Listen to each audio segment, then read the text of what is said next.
Goeienaand almal. Ek hoop dit gaan baie goed. Dit is so lekker om almal van julle te sien. Ons gaan binne die volgende 2 sekondes begin. Kom ons gee ons 'n bietjie kans. Ek sien is 29 oor. So daar's 'n klein bietjie kans vir nog mense om aan te sluit, maar dit is baie lekker om almal van julle te sien en ja, wonderlik. Ons begin binnekort.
Daar's hy. Goed, ek dink ons kan maar begin. Dis so lekker om almal van julle te sien. Kan julle my hoor?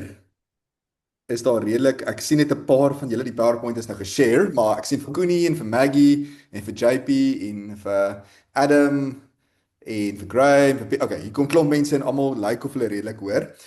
Hallo almal, ek hoop dit gaan verskriklik goed met julle almal. Dis so lekker om baie van julle te sien vir die eerste keer in 'n baie lang tyd.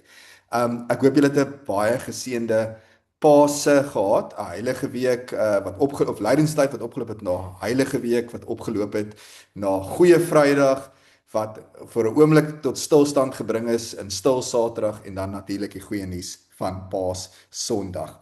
Vir die van julle wat nie my ken nie, my naam is Marnus Havenga. So ek is in die Weskaap verantwoordelik vir opleiding en navorsing en dit is my verskriklik lekker om vanaand ook die wat sou my sê, die Zoom te deel met my vrou, eggenoot, Angelique. Ek weet nie of sommige van julle haar ken nie. Angelique, is jy daar? Ek sien jou so bietjie. Kan jy Hallo. praat? Ja, Wonderlik. hier's ek kan jy my sien. Hallo almal, dit is lekker om julle te sien. Mense op Zoom te ontmoet. Great. My klank was af, so ek het vir 'n oomblik gedink jy nou werk nie, maar dit was myne wat gemute was. Hallo Angelique. Angelique, gaan ek nou meer oor sê. Of eintlik kan ek nou miskien iets oor haar sê. So Angelique is my vrou, maar sy is ook predikant by Moederkerk Stellenbosch en is hoofsaaklik verantwoordelik vir die studente.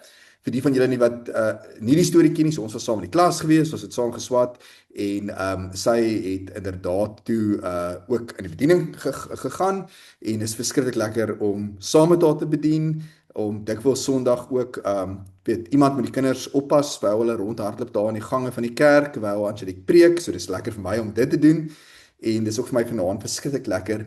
Ek het gedink oor die tema waaroor ons gaan praat, gaan ek ook vir Angelique vra om vir ons 'n inset te lewer. Ek is hier by die Andrew Murray Sentrum. Ek dink Danewyn het gevra wat maak ek hierso. So ons is besig met 'n groot kuratorium vergadering, die algemene kuratorium. So Wieke is hier, Johan Nel is hier van Bloemfontein. Vir die Bloemfonteiners verder is wie's almal, Jan Libbe is hierso, daar's dosente van Tikkies, hier's dosente van Huguenot College. So ek gaan die eerste halfuur by julle wees en dan gaan Angelique so 'n bietjie met julle werk en so ons gaan mekaar so afwissel as dit reg is. Is daar enige vrae of miskien opmerkings wat gemaak word? Ek sien comments is wat maak jy by die Andrew Murray Sentrum? Dit ek geantwoord en dan Koenie sê jy eet chocolates. Uh en dan staan wat se chocolates. Ek wil ook weet watter chocolates. Ons het definitief nie chocolates vanaand gekry nie, maar ek hoop iemand daar het chocolates. Donovan, jy wil ietsie sê? Naand almal. Barnes, ek wil net ietsie vir jou uitvind. Dit gaan oor die diensleraar kursus. Jy weet mos nou vandag gaan 'n gesprekkie gevoer word by die Algemene Sinode Raad. Ek dink is dit. Mhm. Is dit wat nou heidaglik waar by julle nou plaasvind? Ja, ons praat so 'n bietjie oor, so miskien kan ek dit sê dat die volgende algemene sinode vind in 2027 plaas. So dis eers volgende jaar, ek dink in Oktober. So in terme van wat die diensleraar maar dit is 'n standaard praktyk ding. Elke 4 jaar kom die groot kerk bymekaar, al die synodes, die verskillende synodale streke, die verskillende kuratoriums, ook onder andere daar's 'n miljoen goed wat bespreek word, maar natuurlik ook opleiding. En dan word daar 'n bietjie gepraat oor die huidige stand van opleiding, miskien wat nodig is vir die toekoms of so. En dit gaan in 2027 geskied. Ek kan wel uitpraat uit die vergadering wat ons nou is. Daar's ongelooflike opgewondenheid oor al die bane van opleiding, oor die diensleraars, mense wat ouderlinge en diakens wat met bevoegdheid bedienaars gaan wees. So ek kan regtig julle bemoedig en sê hierso is wonderlike opwinding en ja, so daar's net waardering en opgewondenheid ook oor almal van julle wat studeer. Great. Kan ek maar aan die begin kom, nee, dit is Maggie, ek weet nie vir een of ander rede is jy nou groot op my skerm, maar okay. Julle het lekker geëtos, dink ek geëtos dalk miskien in die eerste deel van die jaar met Wikus. En dit het gegaan oor wie ek is en wie ek word en ek hou van om daar by te voeg altyd wie ek is en word ook in Christus, om te sê dat ons identiteit is ten diepste verbind natuurlik in ons verhouding met Christus, aan wie ons verbind word, en in wie ons is deur die werk van die Gees.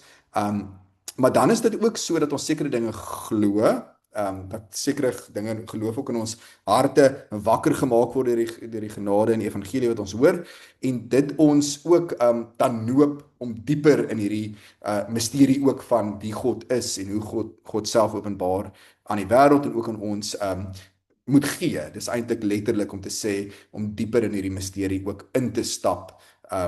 Ek dink ek het al gesê daar's 'n ou woord in die kerk wat mystagogie is en dit beteken letterlik om in die misterie ingetrek te word, om dieper en dieper te leer wie God is en hoe God self openbaar. Nie omdat ons uiteindelik op punt wil kom om te sê nou het ons God vasgevang nie, maar juis omdat 'n leeftyd nie genoeg is om alles natuurlik te leer oor hierdie wonderlike tradisie wat ons in staan, die God waarvan dit getuig en ook dan hoofsaaklik hoe dit in die Bybel tot uiting kom of so nie. So vanaand gaan ons staan by Logos, by die eerste een, ondersoek en interpreteer die Bybel. En ek gaan sommer reguit inspring en sommer 'n bietjie begin daaroor praat en dan gaan Angelique die tweede deel doen wat so 'n bietjie praktiese raad gaan wees wat ek dink almal van julle al mee te doen gekry het, maar ek dink veral handig ook in ons dag en dae. Goed, is daar enige vrae, enige opmerkings, iemand wat iets wil sê? As jy wil, gaan net van mute af. Ek kan nie mooi sien wie almal wil praat as jy 'n hand opsteek of so nie. So gaan van mute af, sê iets of steek 'n digitale hand op en dan praat ons verder. Goed. Great. So, Logos, ondersoek en interpreteer die Bybel. Ek dink ek het al so 'n bietjie hieroor gepraat. Kan julle die slides sien? Sien julle dit het nou verander hopelik? Partykeer raak dit vas. Nou ons het in Paasfees nou natuurlik Dis baie klein, maar sorry. Dit is baie Klein. Dis klein. nie vol skerm nie, ja. Dis baie Daar's- vreemd. Daar's Okay. 2 skerms, jy's op die een en Okay, dankie. Kom ons probeer gou weer. So ek gaan okay, dit maak sin. Zoom het baie gevorderd geraak. Ek het nie geweet dit is moontlik nie. Is dit beter? Is dit beter? Okay, great. Yes. Elke keer, almal van julle, ek dink skud julle kop, Maggie weer eens, elke keer kom jou gesig op so, ek spel. Dankie, jy's my aanduiding vanaand. Okay. Ons het in Pasen natuurlik ook gevier, Christus, die woord van God, het vlees geword, het onder ons kom woon, en dis so volbring ook dit wat in die Ou Testament gesê is, profeties, kom dit ook dan tot uiting en word dit waar en Christus word inderdaad as Messias gebore, leef so dat ons iets beleef en kan uiteindelik bely dat Christus die Here is, sterf, staan op en in hierdie dae vier ons en dink ons ook na oor presies dit. En in die lig daarvan ontstaan die kerk natuurlik ook. Ek het die laaste paar dae weer die opstandingsverhale gelees en is wonderlik hoe Jesus ook dan natuurlik van Maria Magdalena van die graf af stuur en om te getuig. En dat dieselfde natuurlik gebeur met die disippels en self Thomas as hy sy hand uitsteek kan sê en bely Christus is die Here. ook dan vir Jesus op by die see van Tiberius wat met Petrus praat en sê laat my lammers wy, en uiteindelik ook dan in die ander evangelies lees ons hoe hulle uitgestuur word na die uithoeke van die wêreld toe om die evangelie te verkondig, en so kom die kerk tot stand. En in baie opsigte het dit ook natuurlik te maak met Pinkster. So 50 dae na die opstanding, waar die woord Pinkster natuurlik vandaan kom, word die Heilige Gees uitgestort, en in baie opsigte sê ons dis die geboorte van die kerk. En as ons die res van die Nuwe Testament lees, sien ons dat die kerk inderdaad dan op verskillende plekke geplant word, dat van die apostels daarbey betrokke is, later ook natuurlik iemand soos Paulus wat baie sterk figureer, nie net om kerke te plant nie, maar ook aan te doen by hulle en te lei en 'n leidende rol te speel. En dan is die vraag, wat doen die vroeë kerk? En die antwoord daar is, natuurlik word die Ou Testament bestaan reeds, die briewe wat in die Nuwe Testament is word geskryf, maar ook die evangelies word natuurlik geskryf. En wat hulle dan doen, en ons lees baie in vroeë kerkgeskrifte daaroor, is 'n paar dinge. Hulle vier die nagmaal is vir hulle, ek het met baie van julle oor gepraat, absoluut sentraal. Hulle kom eers in huiskerke saam, later is daar kerke self, ook in die katakombes, dikwels onder die grond, in die beginjare veral versteek, want ons vervolging moet plaasvind, so hulle vier nagmaal. Die liefdesmaal, soos dit dikwels ook in die vroeë kerk na verwys word.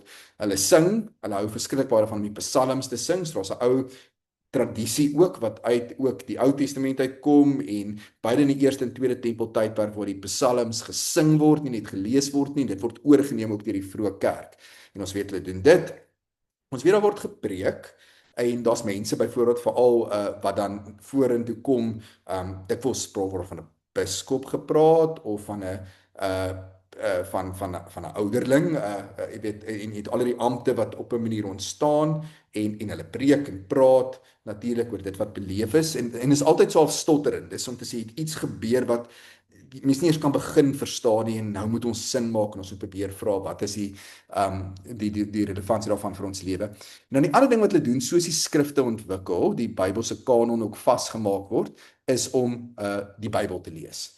En dit is beide die Ou Testamentiese geskrifte, die aanvanklike vir eerste 5 boeke, maar ook dan die profete, en ook die geskrifte, en weer eens die psalms figureer baie sterk. Jy weet natuurlik die psalms is die boek wat die meeste aangehaal word in die Nuwe Testament, so dit is baie sterk in die gemeenskap, maar ook dan die briewe en die evangelie self word gelees. So die Bybel begin vorm aanneem en 'n belangriker deel speel in mense se lewens. En nie almal kan lees nie, maar dit is verskriklik belangrik dat almal dit hoor en dit bespreek en ook visueel sien. So jy het eintlik 'n vreemde ding dat in die vroeë kerk jy al hoe meer ook van die 2de, 3de eeu af mense het wat die Bybelse verhale op die Bybelse tekste self so visueel uitbeeld. So hulle praat dikwels van in Engels van illuminated biblical text. Ek weet nie of julle al daai woord geïllumineer, dink ek, sou mens kon sê, maar dit is sodat jy die teks en dan in en om dit is daar prentjies geteken letterlik wat die Bybelse verhale uitbeeld, maar ook natuurlik teen die mure van die huiskerke, ook later in die kerke self. As jy in vroeë kerk in sou stap, sou die Bybelse verhale op die mure vertoon gewees het. En dis 'n manier om die Bybelse verhale te sien en eintlik so half met al jou sintuie te beleef soos jy binne gegaan het. So die Bybel het baie sterk gefigureer om mense te onderrig, maar ook 'n sekere verbeelding daar te bied. Ook later jare was daar dikwels toneelstukke gewees. So hulle het baie keer voor en na kerkdienste van die Bybelse verhale opgevoer. En later het dit so groot geraak en so by die kerkspasie so min dat dit ook uitgespoel het tot op die Marksplein. En dan het jy die mysteriespele, die moraliteitsspele, is verskillende name wat vir verskillende toneelforme aangebied is, en ook die passiespele. So dikwels rondom Paase het jy hierdie verhaal gehad. Kersfees, daar sien julle self 'n middeleeuse toneel waar hulle die geboorteverhaal opvoer, maar ook dan in die kriptoneel veral. Julle weet in Europa nou nog as jy in 'n stad instap oor Kersfees is daar 'n kriptoneel, maar ook dan veral die passies van Christus wat opgevoer is. So dis alles maniere om die Bybel uit te beeld en vir mense 'n sin te gee van wat in die Bybel staan en ook te lees en dit aan te hoor. Die Bybel is ook dan, weet julle, vertaal in meerdere tale, maar ook dan ook die Vulgate is natuurlik in Latyn, so van Grieks en Hebreëus af is in Latyn vertaal. Mense kon dit nogal verstaan vir lang tyd, veral terwyl die Romeinse ryk sterk was, maar ook in ander tale. Wat dan gebeur, al hoe meer raak ook dan as ons nou van die vroeë kerk na die middeleeue te gaan, en ek het miskien al van sommige van julle gepraat, dit raak 'n baie vreemde tyd. So klomp goeders gebeur. Ek het daar's siektes wat die ronde doen, die groot swart plaag, daar's vreemde weerverskynsels, so die hele Europa gaan in hierdie mini ys era in. Daar's oorloë wat plaasvind en belangrike stede val vir die eerste keer. Rome val nou al reeds vroeg eintlik in die verhaal, maar Konstantinopel val en jy het op 'n manier dit wat aangaan. Skeepvaart word baie beter, so mense kan ook nuwe plekke ontdek en hulle het gedink hulle wêreldjie is hierdie klein plekkie en nou vaar hulle ewe skielik en ontdek die Amerikas byvoorbeeld. Dit is natuurlik 'n wille swaaf net daar's geen vaste grond om op te staan, die dinge is onseker. En een interessante ding altyd vir my is plofstof wat ontdek is. So jy kan nou dink, dit het vroeër ook in ander plekke sê maar in die ooste, maar in Europa, een oomblik is hulle nog besig om hulle swaardgeveggies te hê en julle daai so knights in die Middle Ages met hulle perde en goed, en nou ewe skielik het hulle kanonne en gewere en hulle skiet mekaar en so dis bietjie chaos en in hierdie tyd probeer die kerk ook sin maak op wat moet ons doen, wat moet gebeur. En dan vind daar hierdie Paus Gregorius die 7de, die Gregoriaanse hervorming, en al hoe meer wat hy doen is en ek het al weer eens met party van julle gepraat is om 'n onderskeid te tref tussen dit wat in die wêreld heers. Jy weet al hierdie onsekerheid, die weergoeders wat aangaan, die oorloë wat gevoer word, die mense wat honger ly en siek is, en dit wat in die kerk gebeur. Amper of om dit wat in die kerk gebeur te bewaar, om dit op 'n manier te versteek van dit wat buite gebeur en dit wat buite gebeur is weg te hou van dit wat binne die kerk gebeur. En hy begin al hoe meer 'n verskil ook tref tussen die klerikales, die mense wat sê maar in die kerk werk, die priesters en ander van mense wat sê maar van die ordes is, van die Katolieke kerk van die tyd. Daar is natuurlik net een kerk, of ten minste daar's 'n Oosterse kerk en 'n Westerse kerk, maar ten minste in die Katolieke, die Westerse kerk, is daar sekere ordes, die Benediktyne en die die Fransiskane en die mense wat vir Ignatius volg en al hierdie of dit kom nou so 'n klein bietjie later, maar jy het al hierdie ordes en hulle word dan die persone wat eintlik doen wat Christene nog altyd gedoen het. Hulle sing. Gewone Christene sing nie meer nie.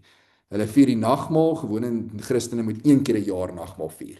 En dan net die brood, nie die wyn nie. En die brood, hulle kan self nie daaraan raak nie, want die onderskeid is so groot. So as jy op 'n partykeer in 'n kerk was waar jy letterlik moet staan, jou mond oopmaak en die priester moet byvoorbeeld die brood of die hostie in jou mond sit. Dis hoe sterk die onderskeid is. Maar ook dan wat gebeur is die Bybel word al hoe meer 'n ding wat mense nie self lees nie. In die eerste plek nie kan lees nie, of kan verstaan nie. So, selfs al sou hulle, sê maar, kerk toe gaan, en jy sê, great, dis Sondag, wat gaan ons doen? Kom ons gaan kerk toe. Nou gaan ons kerk toe, en dan dikwels in 'n kerk was daar 'n koorskerm gewees. Jy sien daar, miskien jy al in die Europese kerk gesien, so baie van die aksie, die nagmaal, die singery, en ook die Bybel lees het agter dit gebeur.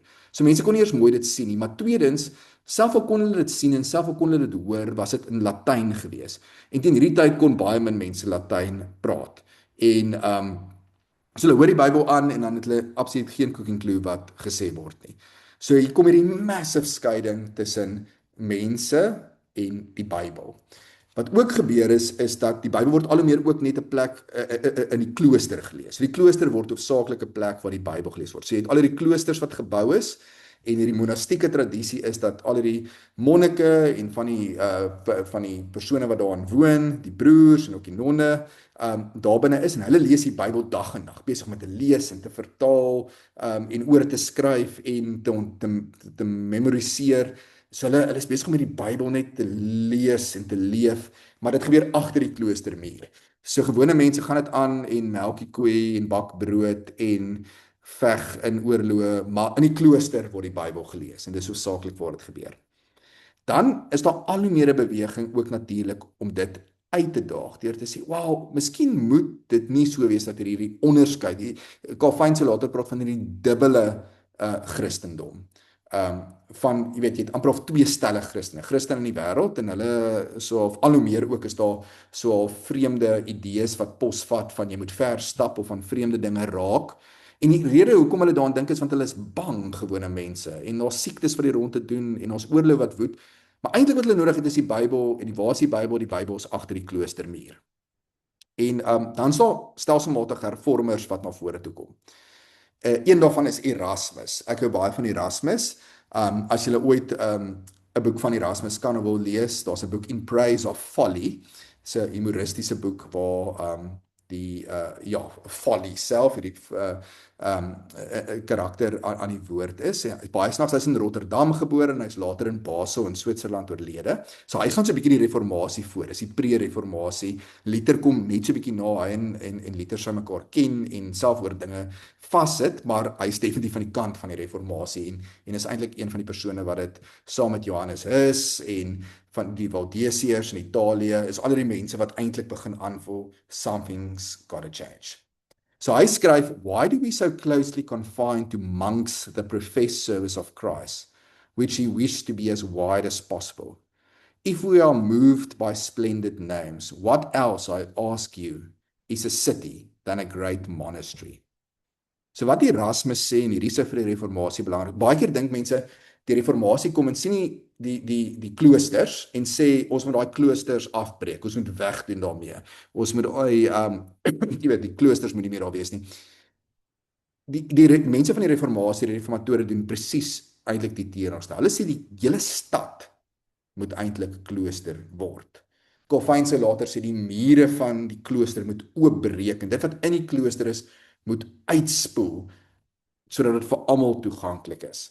En een van die persone wat dit natuurlik sal sê is Martin Luther. Hy praat van die priesterskap van alle, nie noodwendig gelowiges nie. Dit is so mooi, hy praat van die priesterskap van alle gedooptes. Hy sê omdat ons gedoop is, kan ons deel in wat die priesters doen, naamlik die Bybel lees en ons kan onsself al vergeet. Luther kom uit die Augustiniaanse tradisie, so hy het in 'n klooster groot geword. Weerens, hy stap weg uit die klooster uit, nie om weg te kom nie, maar eintlik om die klooster met die wêreld te deel. En dan ook hierdie persoon, naamlik Johannes Calvin. So Johannes Calvin sou ook bitter sterk voel. Daar's 'n beautiful boek met die naam van Matthew Bolton met die naam Life in God. En in hierdie boek sê hy dat presies dit. Calvin wil nie wegdoen met die klooster nie. Hy wil dit wat in die klooster gebeur het, die nagmaaldienste, die singery wat plaasgevind het, en veral dan die Bybel lees, laat uitspoel het in die wêreld in.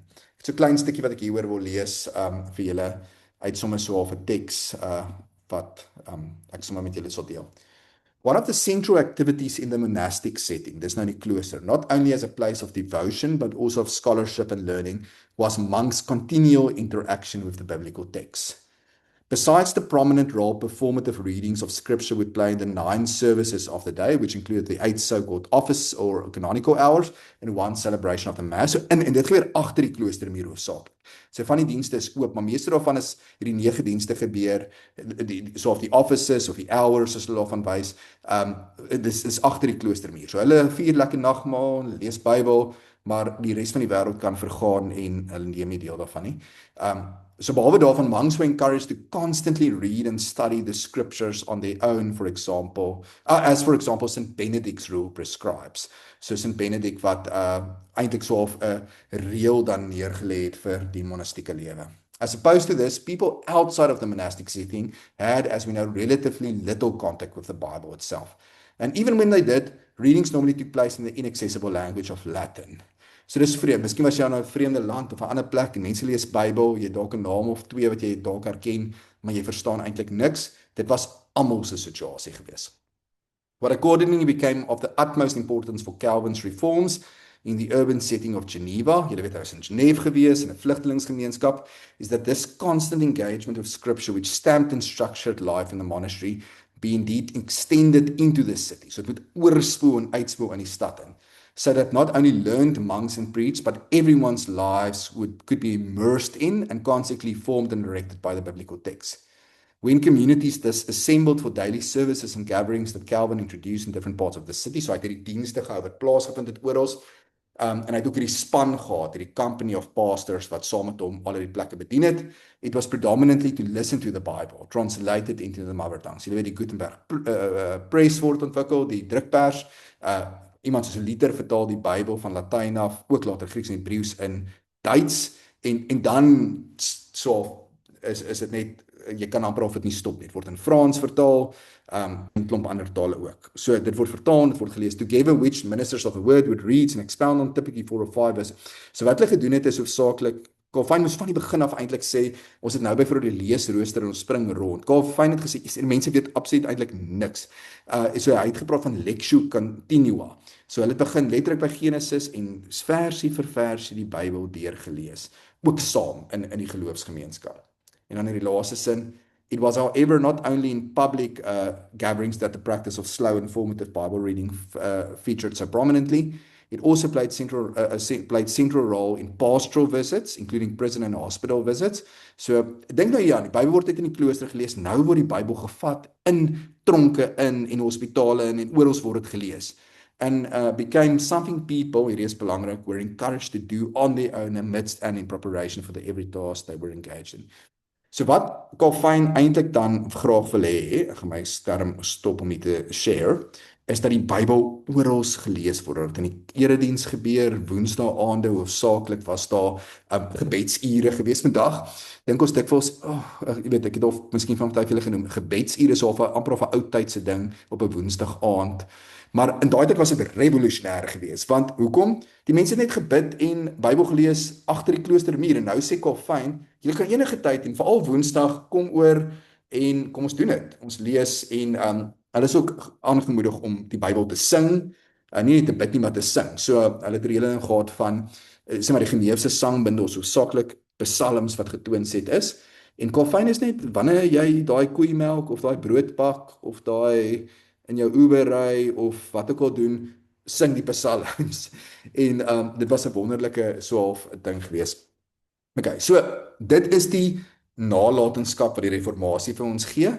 En dit is ook wat ons met vrymoedigheid vandag kan en moet doen. Nou is 'n vreemde ding, ons kan onsself nie indink, maar ons almal word groot, daar's Bybels, ons hoor die Bybel, ons ken die Bybel. Maar weer eens dink ek is goed om te hoor hoe revolusionêr dit in daai tyd was om te sê jy self kan met die Bybel besig wees. Jy self kan weet dat God deur die Bybel praat. Jy kan self weet dat God nie net gespreek het eens op 'n tyd nie, maar dat die lewende Here nou ook met jou kan praat en iets vir jou kan sê deur die woord. Nou, baie van julle studeer natuurlik teologie en akademies beteken dit dat mens eksegese doen, daai groot woord en jy lees dalk al hoe meer die Bybel met wetenskaplike tegnieke en dis alles wonderlik. Dit moet gebeur. Dis deel van daai mistagogie om dieper in die misterie van die teks en dit wat ook in die woord aangaan. Miskien swat sommer van julle tale, Hebreëus en Grieks en dis ook alles belangrik. Maar ek dink iets wat ek julle sal aanmoedig vir al die kerklike opleiding kan ons aanhou te dink en te weet en te glo dat hierdie die lewende woord van die Here is. En dat God ook met ons wil spreek. Deus Dixit, soos Bart sou sê, die Latyn vir God het gespreek en God spreek steeds. En dan dink ek is dit eintlik baie behulpsaam om te presies te doen wat Calvin gesê het en wat Luther gesê het en wat Erasmus gesê het. En dis om te sê wat het daai monnike agter die kloostermuur gedoen? Want hulle was die hele tyd besig met die Bybel. En nou breek die kloostermuur oop. Okay, ek sit hier in Andrew Murray, maar ons kan uitry en ons kan buite toe gaan en die stad kan inderdaad 'n klooster wees en word. Bedoelende oral waar ons kom, kan ons doen wat die monnike agter die mure gedoen het. En dan dink ek is die uitdaging en miskien die wonderlike ding wat ons miskien kan doen om te luister ook na hierdie skatte uit die verlede uit.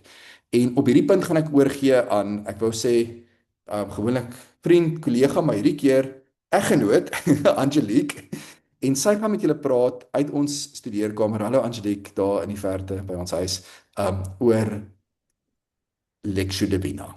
En ek weet julle ken dit, maar ek dink dis bitter behulpsaam om nie net vir ander om te dink hoe kan jy daarmee bedien nie, maar ook vir jou eie lewe. Dankie Angelique, kan ek so oorgee vir jou. Ja, sê dankie Marie. Ek wil sommer hoor ek gaan my skerm moet deel. So jy moet net vir my sê, so as ek daar druk, moet ek net seker maak dit is op die regte plek voor ek dit deel. Jy moet net jou mikrofoon gaan aansit. Okay, dis perfek. Jy kan maar share, kan jy sê share daaronder?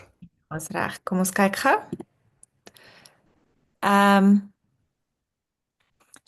Okay, laat ek net gou skuis julle dat ek net vir 'n oomblik hierdie doen. Die vat net 1 sekond. Dit lyk my ek moet net een of ander toestemming gee dat ek Ja. oop. I think jy behoort te kan dien. We can share all participants. So jy behoort te kan. Angie, kyk of jy kan as jy share. Kom ons kyk nou as ek dit sê. Asai, dit maak sin. Goed. Asai. Kan julle dit sien? Wonderlik. Uitstekend. Asai, dankie Marnus en dit was my ook net baie interessant. Vriende, ek gaan vir Angelique ook sê, ek gaan nog so 1 of 2 sekondes is, dan gaan ek by die vergadering moet gaan aansluit. Ek gaan my ding sommer aanlees Angelique, so julle gaan aan tot julle klaar is. Bro, wanneer jy reg is, maar ja, ek hoop alles is reg. Message my as daar enigiets is wat nie reg is nie. Maar ek gaan by die vergadering wees en ek stuur baie groete van al die dosente en al die kerkmense wat hier in die Marie Sentrum praat oor hoe wonderlik is dat julle inderdaad swat. 100%. Wat ek hier asai. Goed almal. Ek het nou dat ek die foto's van julle sien, besef ek het al 'n paar van julle by die Marie Sentrum ontmoet, heel waarskynlik saam met ons kinders wat daar rondgehardloop het. So dit is baie lekker om julle vanaand weer te sien. Nou ons by die gemeente gebruik die Lectio Divina metode gereeld wanneer ons met klein groepe werk. Veral aan die begin van die jaar wanneer ons 'n 7 weke reeks het, is dit amper vir ons in die middel van wat ons doen, is hoe ons omgaan met die Bybel. Veral siende dat dit iets is wat so eg gereformeerd is van ons en dat ons erns maak met die woord van God. Nou die Lectio Divina is 'n manier waarop ons die Bybel lees, nie net as 'n inligtingboek of 'n manier om data oor te dra of om ons kennis van die verskillende tye in die Bybel op te skerp nie, maar regtig om die Bybel so te lees dat ek God se stem daarin hoor en hom daarin ontmoet. Nou, ekskuus, ek wil dan net gou hierdie doen hier langs die kant. En ek dink ons sit met die vraag wanneer ons kom by Lectio Divina en wanneer ons die Bybel lees, is wat gebeur as ons die Bybel nie net lees nie, maar hoor? Wat as die doel van die Bybel 'n ontmoeting is, 'n ontmoeting met die Here? Nou natuurlik is hierdie vraag belangrik vir elkeen van die lidmate wat ons bedien, elkeen van die lidmate wat julle bedien, waar ook al julle kom. Maar ek dink dit is ook vir ons belangrik as mense wat in die bediening staan, om te weet dat die woord wat ons so dikwels gebruik as 'n instrument om ander te help, 'n uitnodiging is vir my en jou om 'n ontmoeting te hê met die lewende Here. En dat dit vir my en jou elke keer wanneer ons na die woord toe gaan, 'n uitnodiging is om onsself te verdiep, nie net in die kennis daarvan nie, maar in ons verhouding met die Here. So Lectio Divina, dalk het julle die woord al 'n paar keer gehoor, is die Latynse woorde wat beteken 'n goddelike lees, of in die Engels sal dit wees 'n divine reading. 'n Geestelike lees van die Bybel. Nou, Marnus het 'n bietjie gepraat oor die middeleeue toe die Bybel hoofsaaklik gelees is in die kloosters deur monnike. Nou, die eerste persoon wat hieroor nagedink het en hierdie uiteengesit het, was 'n monnik met die naam Guigu die Tweede. En hy het dit in die jaar 1173 vir die eerste keer daar gesit om vir ons om die Bybel beter te kan verstaan, onsself te verdiep in dit wat die Bybel vir ons gee. En die doel van Lectio Divina is dan, soos ek reeds gesê het, 'n ontmoeting met God deur die woorde, 'n heilige lees van die Bybel, 'n geestelike lees van die Bybel. Nou Guigu, die tweede, soos ek gesê het, het die lees van die Bybel in 4 bewegings, het dit aangemoedig om te doen in 4 bewegings. Die eerste een is Lectio. Ek gaan nou by die verskillende, ek gaan dit nou net vir julle elkeen van hierdie bewegings afbreek, maar net so vir inligting op die eerste lees. Lectio, meditatio, oratio en contemplatio. Alles Latynse woorde wat ons nou gaan aanpak. Wanneer dit kom by hierdie manier van die Bybel lees, is daar 'n teologiese kern. Ek het dit al 'n paar keer herhaal, die Bybel is nie net inligting nie, dis God se woord tot ons en die doel daarvan om na die Bybel toe te gaan is transformasie, om onsself te verander, om onsself oop te stel vir God. Dis nie net 'n tegniek nie. Dis nie iets wat jy sê, okay, ons gaan gou almal Lectio Divina doen en ons gaan gou vinnig deur hierdie 4 stappe draf. Ons gaan eers Lectio, dan meditatio, dan oratio, dan contemplatio doen nie. Dis eerder 'n spiraal. Somstyds gaan mens lees en dan gaan jy jouself verdiep. Dan gaan jy oorgaan na meditasie toe, dan gaan jy oor na gebed, dan gaan jy oor na kontemplasie toe, dan gaan jy dalk weer terug na lees toe. So amper 'n spiraal wat jou al hoe dieper en dieper intrek in jou verhouding met die Here. Dis meer soos asemhaal, soos 'n natuurlike omgaan met die woord, eerder as 'n metode of 'n 10-punt plan. Ek het hierdie mooi aanhaling van Ludwig Wittgenstein gekry wat sê, "You can't hear God speak to someone else. You can hear him only if you are being addressed."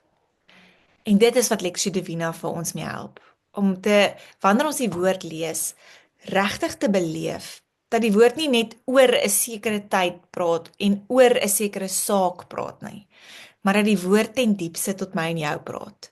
We are the ones being addressed. Of selfs nog meer persoonlik, I am the one being addressed. So ons begin by die eerste deel van Lectio Divina. En dit is lees. So Lectio word direk wat vertaal word as lees. Nou, hierdie stap in Lectio Divina klink amper so half vanselfsprekend, maar dit is nie. Die doel van hierdie lees is nie net bloot om te weet nie, maar om te hoor. Nou vir 'n baie groot deel van die Christelike tradisie het mense nie die woord gelees nie, soos Marnus ook gesê het nou. Die woord is gehoor. Mense het daarna geluister terwyl dit voorgelees of oorvertel is. En die proses van luister verskil baie van die proses van lees. En daarom probeer Lectio vir my en jou help om die woord te hoor. So alhoewel die eerste stap dus lees behels, ons oë gaan oor letters, wil ons eintlik hier sê dit gaan oor luister. Die kuns van Lectio is om te leer luister terwyl ons lees. Daarom lees ons 'n Lectio anders as wanneer ons byvoorbeeld 'n koerant lees of 'n tydskrif lees. Want dit gaan nie hier oor die eerste plek om 'n klomp inligting of feite bymekaar te maak nie, of om te studeer soos vir 'n toets nie. Jy lees hier omdat jy op soek is na ontmoeting met God. Dis 'n besonderse manier van lees en luister. Sint Benedictus het die mooi aanhaling wat hy sê, dis om te luister it's to listen with the ears of our hearts. So ons gaan stadig lees en met aandag wanneer ons dit doen. En wanneer ons dan lees, probeer ons om onsself oop te stel vir die moontlikheid dat God met my wil praat. Dat hy my wil raak en my wil aanraak deur die woorde wat ek hier lees. En natuurlik gaan dit in hierdie deel van Lectio dan ook om te verstaan. En dis goed om hier hulpmiddels te gebruik, soos eksegese en so meer. Maar hier dink ek gaan dit eerste om te sê byvoorbeeld, eerder watse woord raak my? Wat gebeur met my wanneer ek hierdie teks lees? So natuurlik is dit wat die uitleg van die skrif met die grondtale of wat ander mense daaroor geskryf het, is natuurlik belangrik. Maar hier is dit nie net om klomp feite bymekaar te maak nie. Hier is dit 'n exegesis as an act of love. Soos Eugene Peterson dit dikwels beskryf. Hy sê ook, exegesis is loving God enough to stop and listen carefully to what he says. En daarom sal ek dalk ook sê, wanneer mens die Lectio Divina metode gebruik om die Bybel te lees, dink ek nie mens moet dadelik induik met 'n Bybelkommentaar nie. Moenie dadelik jou Bybel in praktyk se onderste gedeelte gaan lees of op jou chat GPT oopmaak en sê gee vir my die agtergrond van hierdie teks of 'n paar websites oopmaak wat dadelik na die Grieks of Hebreëus toe gaan nie. Begin eers net self met die teksgedeelte.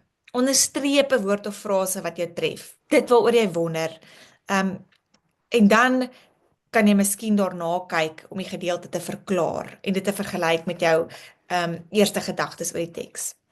Dus, en ek het vir julle opgesom, die eerste stap, Lectio, lees, is soos volg.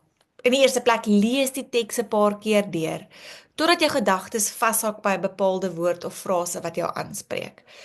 Nou, dit kan 'n tydjie neem, veral ons wat gereeld met die Bybel werk, julle wat gereeld met die Bybel werk.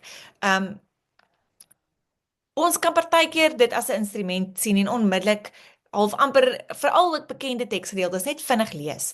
Hier is die uitnodiging om hierdie teks te lees en lees totdat jy sien hier's iets nuuts wat met my gebeur, al is dit 'n bekende teks of 'n bekende Psalm. En dan om hierdie woord of frase 'n paar keer rustig in jou hart te herhaal. En wanneer jy dan agterkom dat jou gedagtes dwaal, probeer jy dan weer terugkeer na die frase of die woord wat jou aangespreek het. So dis die eerste gedeelte van Lectio Divina. Is bloot om te lees en wat ons dan ook hier sê, om te luister. Dan beweeg mens van die lees af na ek dink ek het 'n aanhaal, na meditatio of om oor die teks na te dink. Wanneer jy die teks een of keer deurgelees het, gaan mens dan terug na die woorde of frases wat jy in die besonder aangeraak het en na dit wat jy dalk onderstreep het. En dit is dan nou die meditatio fase van Lectio Divina. Nou die konsep van meditasie val dalk soms vir mense bietjie vreemd op ons ore. Maar ek dink is belangrik om hier te onthou dat wanneer ons oor mediteer praat, beteken dit om te oordink, soos Psalm 1 vers 2 ook vir ons sê.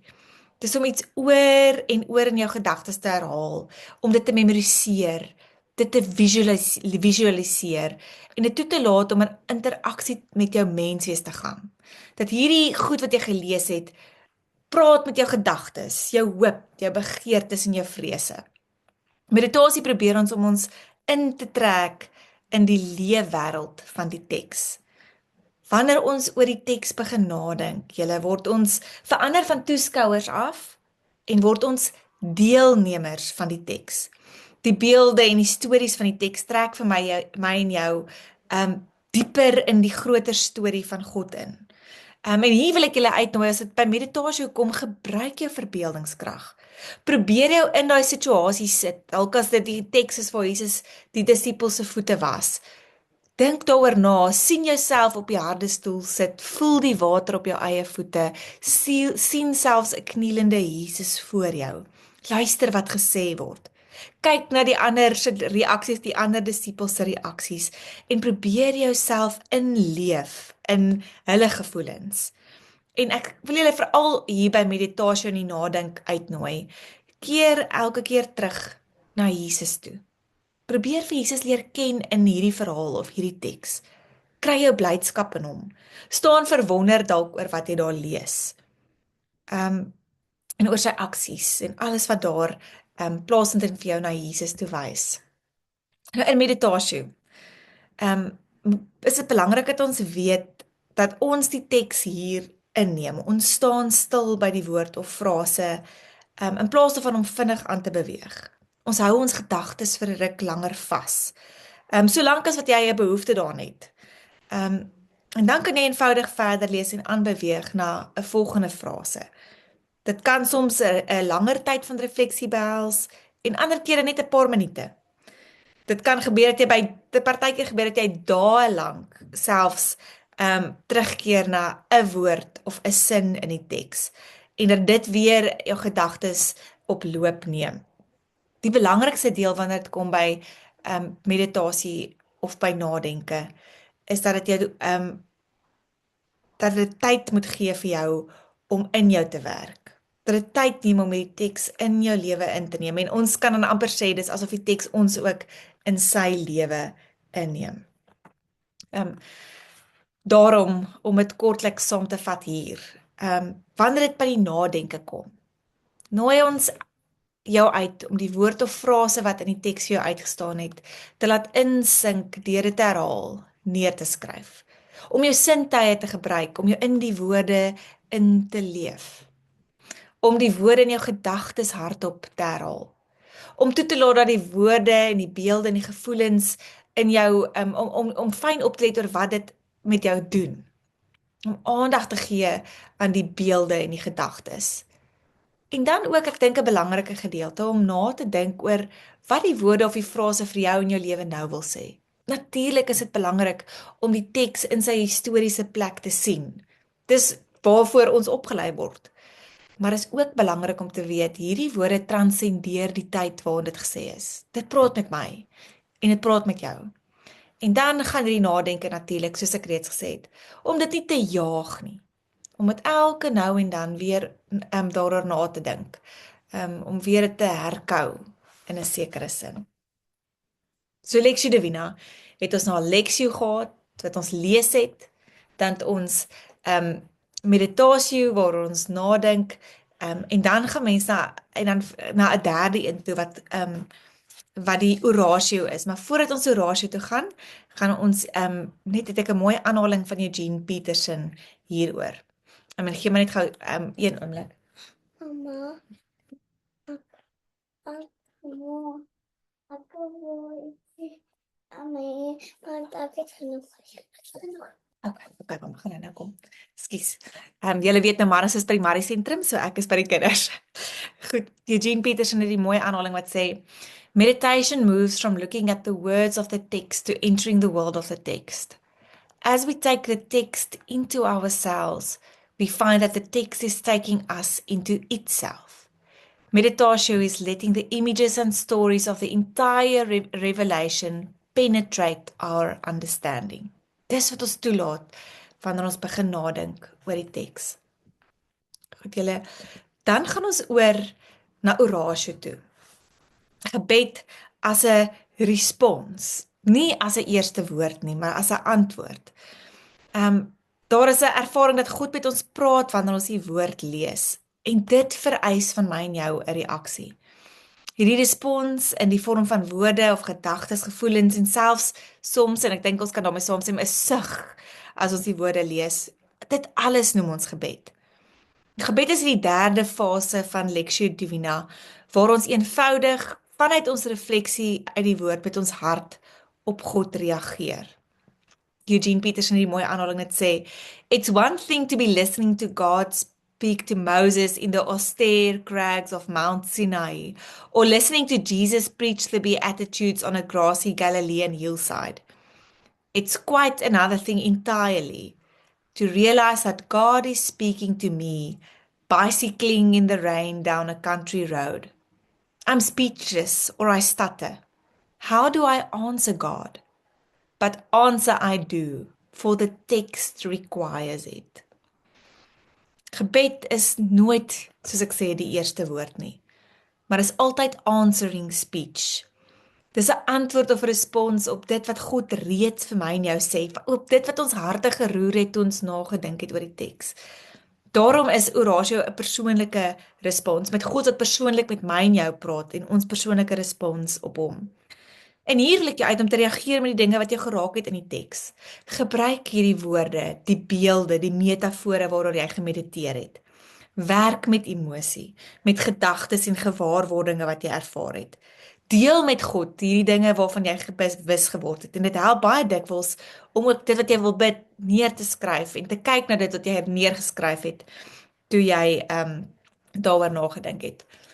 Nou ek dink hier by gebed of by oratio is dit bitter belangrik om eerlik te wees. Gebed gaan nie oor mooi woorde nie. Gebed gaan vra van ons eerlikheid. Indien ons soms is dit 'n reaksie van lof en prys, maar ander kere is dit iets van die psalms, iets van woede, iets van pyn. En dit is alles deel van ons belewenis. Dit is alles deel van die gebedeboek ook van Israel, soos ons in die psalms sien. Die kerkvader Athanasius het gesê, most scripture speaks to us. The Psalms speaks for us. En daar help dit ook ons dat selfs die moeilike psalms vir ons woorde gee. Hier is dit belangrik om te weet dat God tydens oratio ook met ons praat. Ook van ons vra om onsself oop te stel. En hy nooi ons in die gesprek in. Dis 'n twee-rigting beweging, nie net 'n een-rigting beweging nie. Dan dis by oratio, by die derde beweging, sê ons dan, daar's 'n paar goed wat gebeur. Vanuit meditasie kom die spontane reaksie om te wil reageer in gebed. Wanneer 'n mens se hart aangeraak is, kom daar 'n uitnodiging waarop jy kan reageer in gebed. En onthou wel dat eintlik dat die hele ding van Lectio Divina 'n manier van gebed is, maar hier in hierdie spesifieke fase van Lectio Divina is dit ons wat reageer. Ons wat toetree tot God wat met ons praat. En hierdie praat is iets wat voortdurend gebeur. Dit kan in elke fase gebeur. En dat dit eintlik 'n gesprek sonder einde is. Soos daai mooi boek van Chris van der Merwe 'n paar jaar terug met die titel 'n gesprek sonder einde. Goed, dan was dit nou Lectio, toe Meditatio, toe Oratio en dan gaan ons oor na Contemplatio toe. Maar voordat ek soontoe gaan, het ek nog 'n mooi aanhaling met julle te deel. En dit is Eugene Peterson wat hier sê: God does not make speeches. He enters conversations and we are partners to the conversation. Dit is iets wat jy kan vashou wanneer dit kom by Oratio. En is jy nog hier? Ek wil net sien. Ekskuus Angelique, kan jy vir ons die PowerPoint net aanstuur? Ja, ek sal vir julle aanstuur. Hoor julle my nog? Ja nee, ons hoor jou. Okay, goed. Ek het nou net vir 'n oomblik hier so lyk my skerm vir my vol, maar ek stuur hierdie met die grootste liefde vir julle aan. Baie Goed. dankie. En dankie dat jy praat. Ek het die chat so 'n bietjie gemis. Goed, dan gaan mens na die laaste beweging toe. En dit is die contemplatio wat eintlik sê rus of leef. Contemplatio is die laaste stap en dis 'n tyd van rus. 'n Rustig wees in God se woord. Hier is 'n stil wees in God se teenwoordigheid, soos 'n kind wat op 'n ouer se skoot klim net om te wees. In hierdie deel van Lectio Divina is woorde nie eintlik nodig nie. Waar daar behoefte ontstaan om te reageer in gebed, dan gaan mens terug na Oratio toe en deel jou hart met God. Maar dan probeer mens altyd weer terugkeer na 'n fase waar jy bloot stil is by hom en toelaat dat dit wat jy beleef het, dit wat jy gebid het, dit wat jy oor nagedink het, dat dit in jou werk. En alhoewel ek dink op die oog af kan lyk soos 'n passiewe ding waar jy net sit en ontvang, is hierdie tyd van rus juis die plek waar dit wat ons gelees het, dit wat ons bepeins het, dit wat ons gebid het, in stilte in ons gees oorweeg word. God kom maak in hierdie fase vir ons bewus van sy bedoeling met ons. Dis hier waar God sy wil op dit wat ons gelees het op ons harte kom lê, waar ons van binne verander word deur sy woord en sy gees. En hierdie verandering word dan deur ons geleef. Dit vra aksie en 'n verandering in gedrag. Die ervaring van dat God se woord so deel van ons lewe word, soos hierdie is eintlik die geskenk deel, die genade deel van ons pad wat ons met die woord geloop het. En hierdie is dan nie 'n tegniek of 'n wat dit kan waarborg of dit kan bewerk nie. Hierdie is bloot dat jy jouself toelaat om te sê, ek het deur hierdie proses gegaan en nou berus ek dat God met my sal doen dit wat ek gelees het, dit wat ek beleef het, dit wat hy direk met my kom praat, dit wat hy direk in my lewe aanspreek. Is daar nog iemand wat iets wou sê? Ekskuus. Nee, ekskuus, ek het net 'n komment gemaak en gesê die woord Ja, rus het asseblief. outomaties by my opgekom. Dit skenk, vergelyk dit met die vrede wat God vir jou gee in alles. Absoluut. Ek dink rustigheid. absoluut, is dit nou Louis wat gepraat het? Ja, Absoluut. ekskuus, soos ek, ja, so ja. Ja, absoluut. Dit is juis om op daai plek te kom wat jy dit kan ontvang. Ja. En dis natuurlik die hoop telkens wanneer ons aan die Bybel toe gaan. En daar kom wil ek ook sê en ons Andre, ek sal nou vir jou 'n kans gee. Ek dink daarom as ons deur hierdie proses gaan, ek dink die uitnodiging hier is ook om nie soveel as moontlik van die Bybel te probeer cram in jou stilte tyd nie. Ons beleef dikwels die druk op onsself om te sê, "Yes, ons moet nou tyd in die woord hê en ons moet nou lees." En dis goed en wel as jy kopkennis wil opdoen. Maar as jy regtig wil hê die woord moet jou verander, is dit oukei om weke en selfs maande met 1 of 2 psalms te sit. Want dit werk in ons, deur ons, paar maande, ek moet dit bietjie minder maak en sê 'n paar weke, maar dit kan maande wees.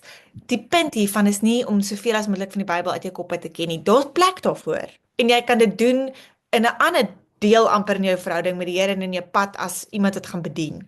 Maar hierdie gaan oor om jouself te transformeer en om regtig God en die Gees toe te laat om die woord in jou aan die werk te sit. Ekskuus Andrei, jy's welkom om te praat. Nou, ek wil net byvoeg, ons doen dit nou al meer as 'n jaar met die, ons gebruik hier die Wise Common Lecture, die daily readings. Ja. En dis kort stukkies, en jy kies net, gewoonlik so 5 lesings, en so ons gebruik maar gewoonlik net een van hulle. Ja. Ek navorsing gedoen en daar kom ek ook op iets af wat nogal addisioneel kan bykom. Dit gaan oor iemand wat gesê dat dit sit nou aksio by. Ja. Wat gaan jy doen? Eerder as net om te sê ek word gevorm, maar die vorming beteken ook soms dat jy iets moet gaan doen. Dat jy dit ook Absoluut. kan op sê. Amper soos wat ons liturgie is, dat ons uitgaan met iets wat ons moet gaan doen. So is maar net 'n advies Ja. ook om dit. Help ons ook baie, maar daar is partymal wel iets wat opkom. Natuurlik, en ek dink Andrei wat hierso by kontemplasie bykom. Die rede dink ek hoekom ons nie of spesifiek aksie bysit nie, want ek wil amper sê in kontemplasie word daar soms ook 'n stuk aksie opgesluit. Ek wil altyd as ek werk nou gereeld met studente en studente wil baie graag goed doen. En baie keer beleef hulle die druk dat as hulle nie goed doen nie, as hulle nie besig is om iets te werk amper vir hulle verhouding met die Here nie, dan faal hulle. Of dan skiet hulle tekort. Terwyl ek probeer dikwels vir hulle sê dat ons verhouding met die Here sê ons is reeds in 'n posisie waar ons als ontvang. Jy hoef nie nog te werk daarvoor nie. En ek dink kontemplasie sou wonderlik wees om te sê die aksio, soos jy sê, kom uit kontemplasie. Dit gaan nie dit vooraf nie. Aksio is altyd 'n natuurlike uitvloeisel en nie 'n lysie wat jy moet gaan doen sodat jy die Here se werking kan hê nie. Maar ek dink jy's heeltemal reg. Kontemplasie en aksio volg saam, maar ek sal hulle graag saam wil groepeer om te sê die woord verander my en my uitvloeisel daarvan is dat ek gaan doen. En nie dat ek moet gaan doen sodat die woord uit my kan vloei, sodat die Here my kan ontmoet. Ek bedoel om amper voor om sit, alhoewel ons nou nie sê hierdie is nou nie stap vir stap nie, maar jy hoor wat ek probeer sê. Goed, so net gou vinnig hierdie laaste gedeelte oor kontemplasie. Hier word ons uitgenooi om oop te wees vir God se geskenk van kontemplasie, deur net vir 'n oomblik stil te wees. Om gemaklik te wees met jou oë toe, te bewus te wees van God se teenwoordigheid. Weereens iets waarin ons dalk in die NG Kerk soms sleg is, nê, om net toe te laat en te sit in die teenwoordigheid van God in plaas daarvan om woorde te gee aan alles. En om self dalk na te dink oor die roeping as kind van die Here. En te gaan leef vanuit hierdie goed. Sien Andrei, hier kom jou aksio by. En dan die Here te dank vir dit wat hy deur sy woord vir jou gedoen het. En deur sy Gees nog sigbaar laat word en dan eindig jy jou gebedstyd deur bewus te word van alles rondom jou. Goed, ek gaan net gou hier sien. Ek sien hierso is ek moet net aan die chats toe gaan. Partykeer kom dit nou hier op by my nie, anders is nie. Dan sluit ek af om te sê Eugene Peterson het hier weer so pragtige aanhaling wat sê contemplation means living what we read, not wasting any of it or boarding any of it, but using it up in living. It is life formed by God's revealing word. God's word read and heard, meditated and prayed. The contemplative life is not a special life. It's the Christian life, nothing more, nothing less, but lived. So Andrei, daar word jy aan die einde weer jou stuk aksio. Dit is min of meer waar ek vanaand die inligting kan deel. Ek het tog gedink om 'n kort samevatting te gee. Ja, skus sê, julle moet asseblief praat. Ek kan nie, my chats kom nie hier op nie, so asseblief praat. Ek luister. Het iemand gepraat? Asseblief, Andrei. Angelique, kan jy my hoor? Ja, ek kan jou hoor. Sê gou vir my die aanhalings wat jy van Eugene Peterson gebruik het, is dit uit verskillende boeke van hom uit of is dit uit 'n spesifieke boek uit? Dit is uit 'n spesifieke boek uit. Ek het die aanhalings uitgehaal. Ek sal vir julle die boek ook aanstuur. Ek het nie nou die titel hier by my nie. Sê julle om dit saam met my die boek aanstuur saam met my PowerPoints. Ongelukkig, dankie. Dit nie die contemplative fast right nie. Ja, ek dink dit is so, jy's heeltemal reg. Ek moet net gaan seker maak, ekskuus, hierdie het ek nou saamgeplant sonder om die boekie by my te hê. Ek sal vir julle aanstuur, hoor. Met die grootste liefde. Goed. Ek het hier's eintlik net so kort samevattingkie min of meer van wat mense 'n ander manier om daarna te kyk is lees is voed, mediteer is kou, bid, broe en kontempleer is dan om dit te geniet. Goed, ek stuur vir julle die boek aan en ook die PowerPoints. Ek wil sommer by julle hoor ten slotte met dit wat julle als gehoor het. Dalk as julle vinnig iets kan deel net oor wat julle vanaand gehoor het, nie net by my nie, maar by Marnus ook. Een of twee gedagtes. Ons hoef nie lank dit kan een sin wees. Maar is daar dalk net een of twee of drie van julle wat wil sê daar's iets wat julle opgeval het, iets wat julle dalk sou wil saamvat wanneer julle van hier af aangaan? Ja, asseblief Annelies, jy kan eers te gaan. Dankie. Ek dink vir ons in ons vreeslike gejaagde Gauteng lewe is dit baie moeilik om stil te raak. Om heeltemal af te sluit want dis nooit stilte hier nie. Hier is nie 'n plek waar jy kan geen vliegtye of geen karre of geen geraas hoor nie. So dit moet 'n dissipline raak waar jy jouself basies in jou badkamer gaan toesluit. Ja, absoluut. Om stil te raak. Maar die verryking wat jy kry na die tyd is onbeskryflik.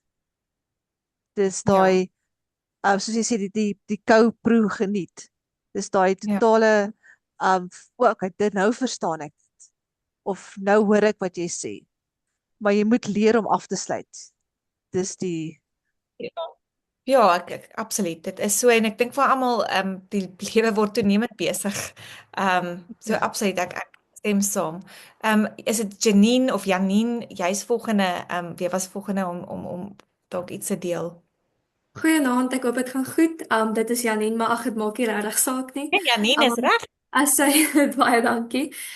Wat vir my nogal baie uitgeslaan het oor Lectio Divina is hoe mense in diepte gaan, ek wil sê, om nie net oppervlakkig die woord te lees nie, maar om regtig daaroor te dink en om dit in te neem. En wat ek wil bysê by dit is so mooi hoe ons as gelowiges ook eendag besef en besluit dat ons kan beslis nie sonder God lewe nie, maar ons wil nie sonder hom lewe nie. So dit is net soos ook, ek wil sê, daai mind shift change. So ja, dit is net iets wat ek baie graag wil gedeel het. So ja, baie dankie. Absoluut, nee, die wonder van die woord wat tye en plekke transcendeer.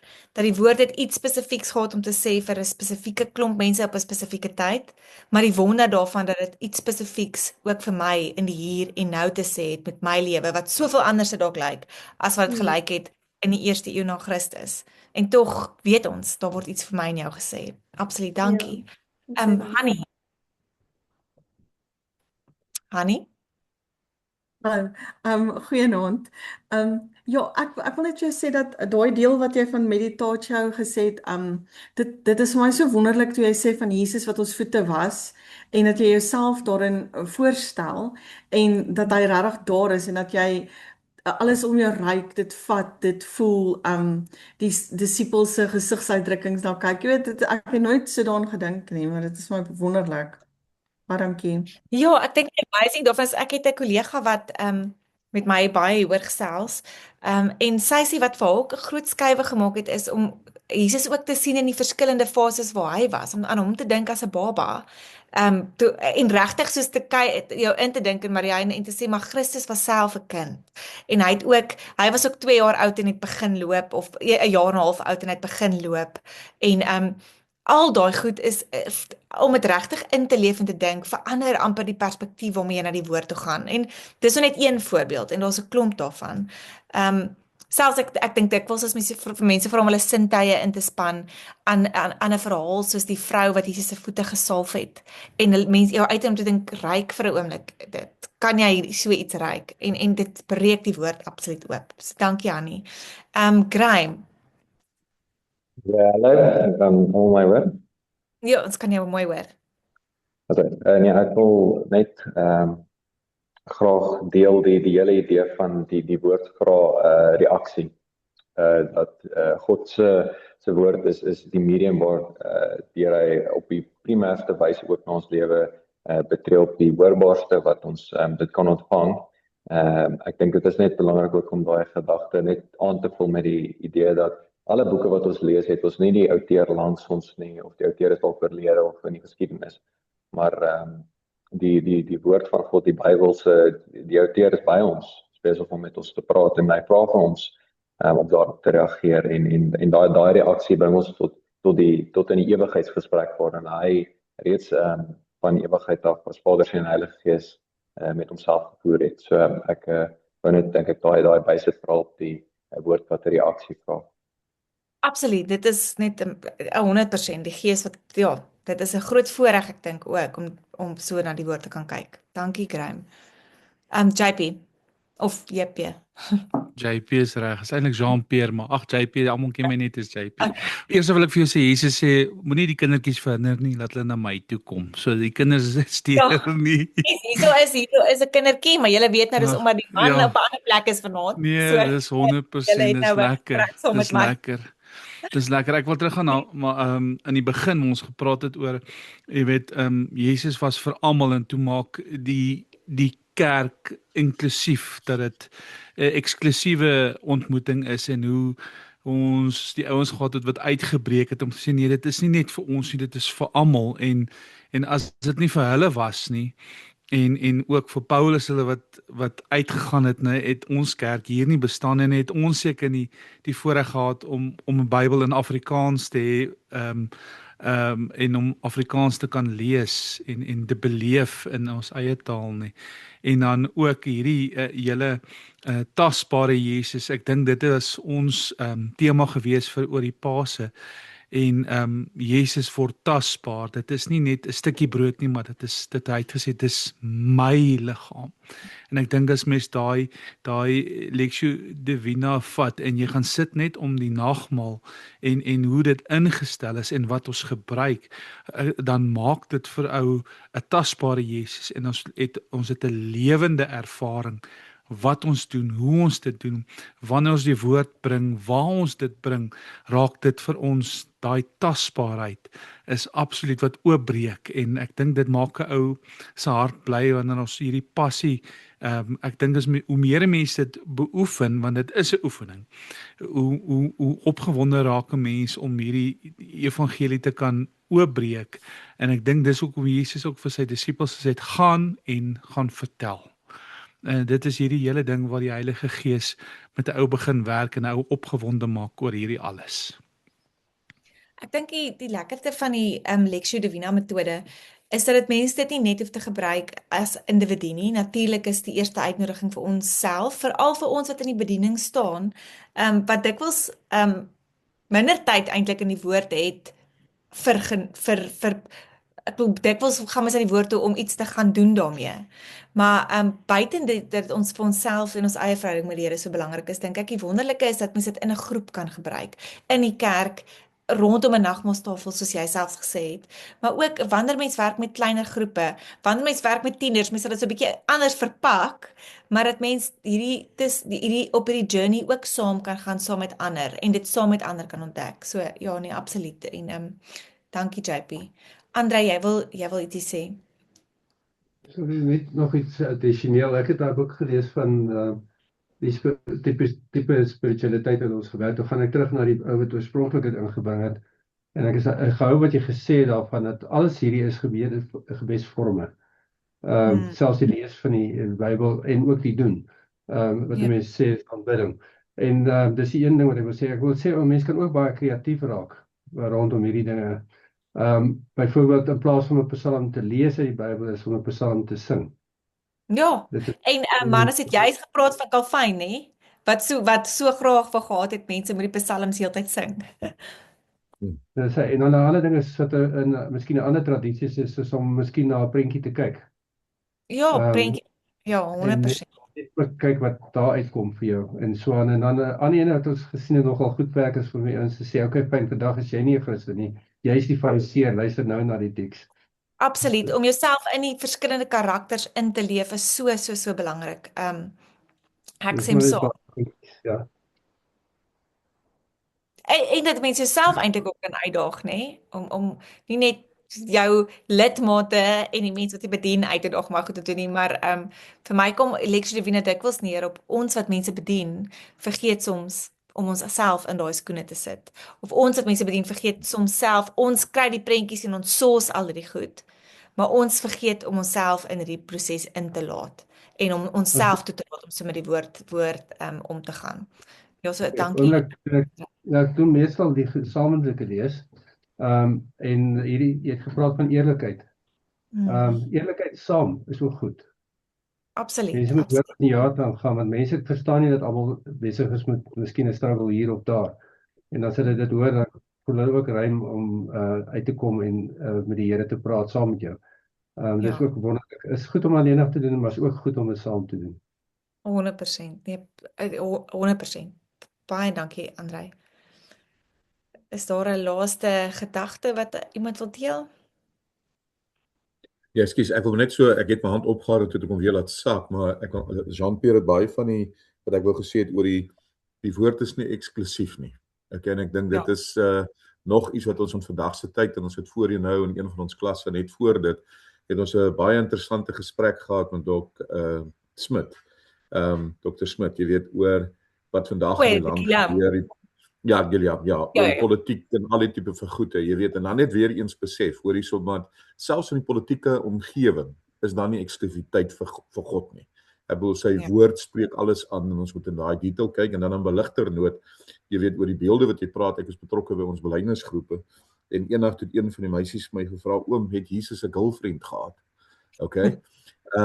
So op daai stadium so 'n bietjie teruggevat, okay, hoe antwoord ek nou, maar dit kom terug hoor eens om te sê, in haar kinderlike verbeelding het sy gewonder, want het spesifiek gepraat daaroor, dat Jesus mens was. Okay, en hy het selfde emosies, dieselfde goed wat ons as noue ervaar het, hy ervaar, want hy was mens, okay, en ons moet dit nie vergeet nie, en toe sy nou die vraag vra, jy weet, hoor jy, het hy dalk nou 'n girlfriend gehad, toe sê ek, ja, hoor jy, ons weet nie, dit is nêrens aangeteken, maar die moontlikheid bestaan, want hy was mens, op die einde van die dag, so ja, net so op 'n ligter noot.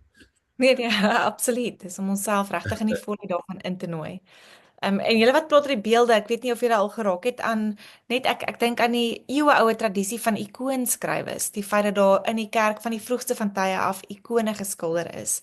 Nou nog kan mens dit doen is vir al die ortodokse kerk wat dit gebruik en die Grieks-ortodokse of die Russiese ortodokse kerk, maar baie van die beelde wat ons sien is beelde wat dieselfde beelde, maar wat eintlik teologie is, wat dieselfde beeld wat deur die eeue heen oor geskilder word, wat vir ons die verhale vertel, en dat mens selfs hierdie beelde om jouself toe te laat om deel te wees van hierdie skilder, die is 'n manier om jouself in die teks in te nooi en te sê ek skilder Christus of ek skilder die disippels wat op hierdie manier saamkom en ek nooi myself in hierdie storie in wat deur die eeue heen vertel is van God en die manier waarop hy ons ontmoet in hierdie tekste. So sommer net tersyde, ek weet Andrei het gepraat van beelde en ek het sommer daaraan ook gedink. Ja. Hallo. Dion. Ja. Dion?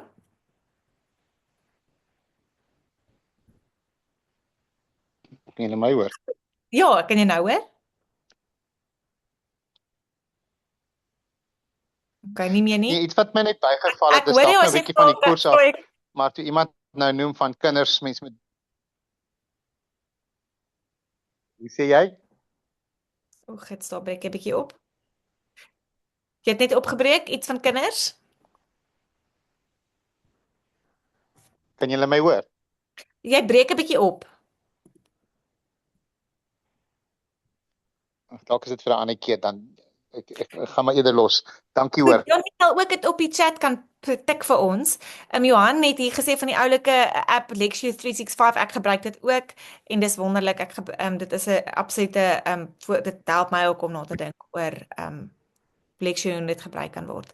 Goed, Graham, ek gaan vir jou die laaste woord van die aand gee. Ja, ek het net gedink, ietsie sinvol, omdat dit, as wat ek vroeg in terme van Christus en die belewennisse wat hy gehad het, ons weet natuurlik dat Christus se kerk is sy bruid, so, en die hele idee van die man en die vrou, wat die huwelik is en hoe dit Christus en die kerk wat Paulus daar vir ons sê in Efesiërs 5 hoe dit vir ons dit verteenwoordig dat hy nog 'n dieper belewenis as dit kon hê dat aan die kruis waar hy liefdesdaad wat hy geweet het my vir sy kerk betaal dat hy homself in daardie opsig kom ons sê nou as ons praat van 'n romantiese tipe van verhoudings dat mens eerder dalk daai lyn ook kan vat. Ek net dink dis dalk ietsie goed om uit te lig oor daai vraag van Ja, absoluut. Dankie Graham. Goed vriende, dankie vir vanaand se bywoning. Dit was my lekker om van julle weer te sien. Ek hopelik gaan ons baie weer kruis voor julle legitimasies. Maar 'n mooi aand vir julle asseblief. Ek sal vir Marnus my dat ek gaan sien hier. So is nog 'n boodskap. Okay, ek sal vir goed, ek sien hier onder het 'n paar mense oor die app gepraat. Ek kan dit aanbeveel. Goed, ja, as daar enige vrae is oor vanaand se sessie, kontak my gerus. My e-posadres is angelique@moederkerk.co.za. Maar wat julle ook al nodig het, ek gaan vir Marnus dit aanstuur dat my PowerPoint by julle uitkom en natuurlik is hy 'n direkte lyn na enige van julle ander vrae hieroor. Ek wens vir julle sommer baie seën en sterkte vir die res van die reis wat julle aanpak. Dis 'n voorreg om vir julle so af en toe te kan sien en so 'n bietjie van 'n getuie te kan wees van die weg waarop julle ook nou is. Ja, dis 'n voorreg. 'n Mooi aand vir julle. Baie dankie vir jou ook. Ons Baie waardeer dit. dankie, mooi Baie aand. dankie julle, lekker aand. Totsiens julle. Bye.